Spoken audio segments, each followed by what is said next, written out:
Hey everybody, welcome back to In Bed with the Millennial. I'm the Millennial Javeda Bay, and this is my bed. And we are almost near the end of September. Not yet, but so close. And with that, I still want to be focused on college students because I want you to have the best experience you can have in your college and or university career. And today, I specifically want to talk about self-pleasuring in college because I feel like no one ever does. And one, if you already do self-pleasure, how do you know how to prepare for college if no one's talking about it? Two, if you've never done it before, but like you're like considering experiencing something like that in college, like you should probably get some information, right? Right. So let's get into it. You might be wondering, what exactly do I mean by self-pleasuring? I've never heard that phrase before, Javay. Absolutely fair. Self-pleasuring is just a way that I like to describe masturbation because social media platforms get a little weird when you say words like that. So that is what self-pleasuring is. But it is just solo, like self explorate sexual exploration. But the reason I specifically want to talk about this topic is because one, college is a great time for people to like venture into the world of sexual exploration. And I'm not saying like they got to do the full spectrum of like all the things and like you're just like out here going to like the Folsom Street Fair and you've never experienced any type of kink or BDSM anything ever in your life. Like that's not what I mean by sexual exploration. But I mean like actually taking the time to get to know yourself as a sexual being and what it is that you like or don't like, and maybe even like what it is that you like about sexual interactions with others. Don't have to, but like it could be a part of it. But college is a great time for this one because most folks are out of the house. You are away from living in your parents' home, which kind of gives you a little bit more like freedom and like comfortability to be like, oh, I'm gonna try these new things because I don't have to worry about my parents just walking in my room in the middle of me discovering myself, you know? So like one, you have your own space, to a degree. Obviously, if you live in a dorm room, you more than likely have a roommate, which does complicate stuff, but I'll get to that in a little bit. But yeah, so college is a great time for self exploration. Also because you're already doing a lot of self exploration in other facets of your life. So why not also include sexual exploration then? Even if you were like, I'm not trying to get into any relationships, I'm focused on my studies, or like, I'm not trying to engage in sexual activity with others, you don't have to be to experience yourself all on your own. Like you can do that without the goal being to end up having sex with others or to end up in a relationship and have to like be able to express this to people. It is just good for you yourself to know. One, because college is stressful. Like, trust me, it gets hard. It gets hard at some points. Finals week is truly not for the weak. And if you know what you like sexually and like what sexual stuff can help relieve some tension and some stress, that can be really beneficial when you are in the tougher parts of your academic year and you're like, I don't know what to do right now because like I can't like go to do my comfort things that I would do if I was back home, and like I can't afford to just like go and just like eat my feelings at the nearest buffet outside of like the one that's on campus, but that's not what I want. Like there's limits to what you can do sometimes, and so having this additional avenue that you already know about could be really beneficial. So that's one big reason why I really encourage people to start self-pleasuring or just like exploring solo pleasure in college, because that stress relief is going to come in real handy when that bank account is low and then like assignments is like piling up on top of each other. Now, a thing that usually brings a lot of hesitancy for people when it comes to like self-pleasuring in a college setting, especially something like a dorm room, is like, hello, other people, which yes, yeah, they live there too. You do have to take that into consideration.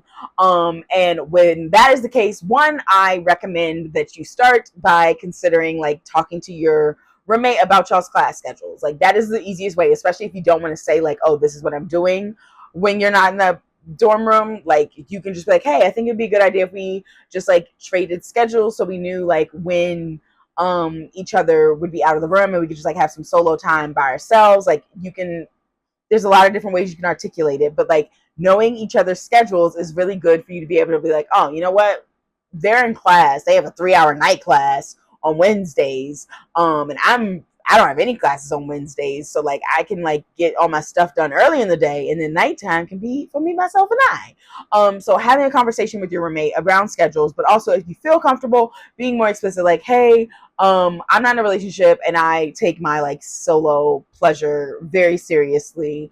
I wanted to see like how you want to navigate masturbation and just like sexual activity in our shared space. What makes you feel most comfortable. This, I will admit, this conversation might be a little uncomfortable. One, if you got paired with a random roommate. If you did not select your roommate, having a conversation around sex could be a little intimidating because you don't necessarily know your roommate's feelings, like experiences, background around sex and sexual topics and things of that nature. So like that apprehension, totally valid. And also like it's still an important conversation to have. So like definitely make sure that you are doing that.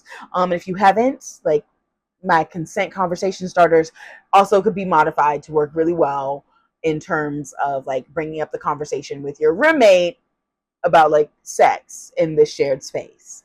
So like having that conversation is going to be extremely important. Sharing schedules is a very easy way to like not have to directly have the conversation, but to be able to like build some time for yourself.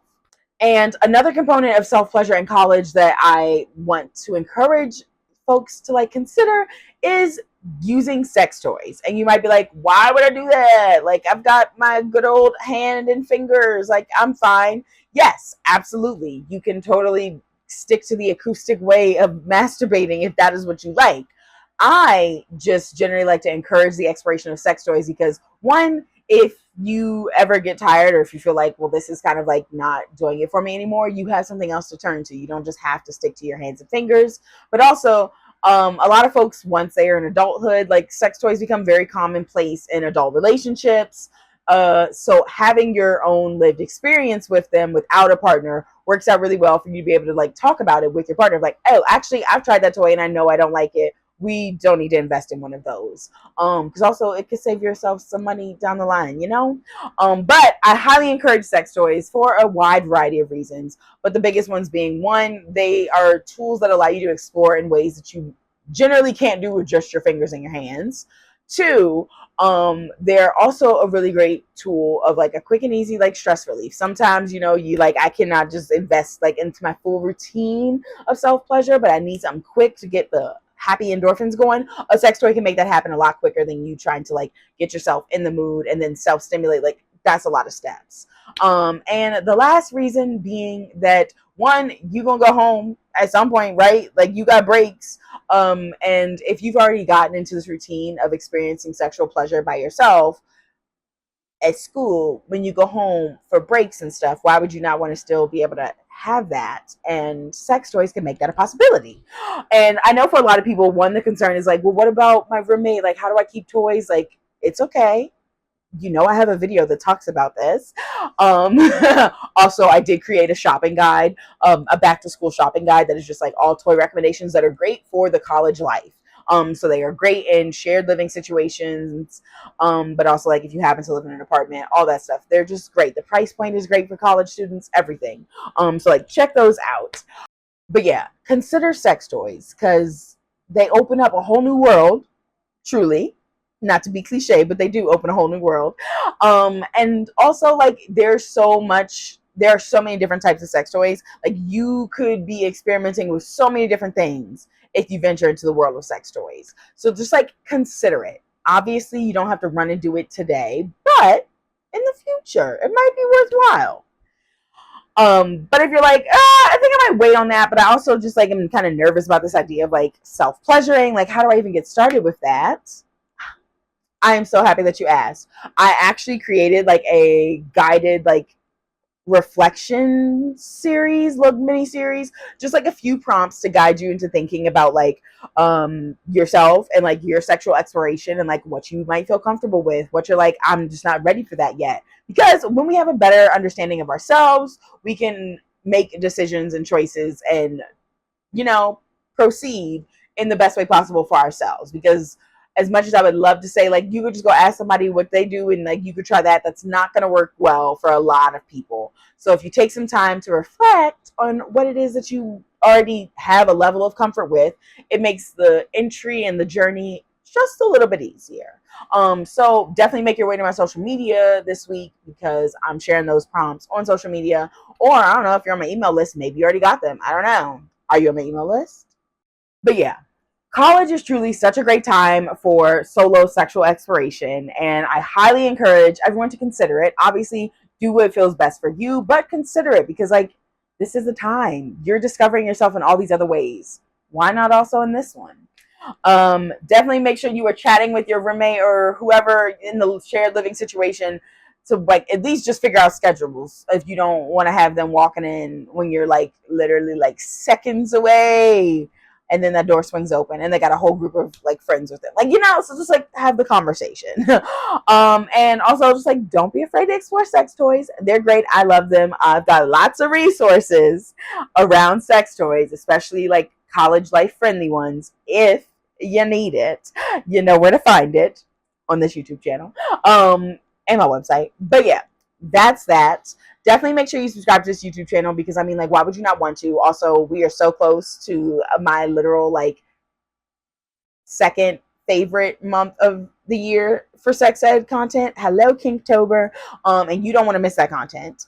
Also, make sure you're following me on all the social media platforms because that's where I share a lot of these resources. So it's quick and easy to see them, find them, use them. And definitely make sure you subscribe to my email newsletter because they get everything first. So if you don't want to be the last person getting these resources, get on that email newsletter. But yeah, that's that. If you have any questions about sex toys, about like how to have this conversation with your roommate, whatever it is, drop it in the comments, shoot me an email, slide into my DMs on other social media platforms, or whatever floats your boat. But don't ever hesitate to ask me. But until then, I'm going to see you later. Deuces.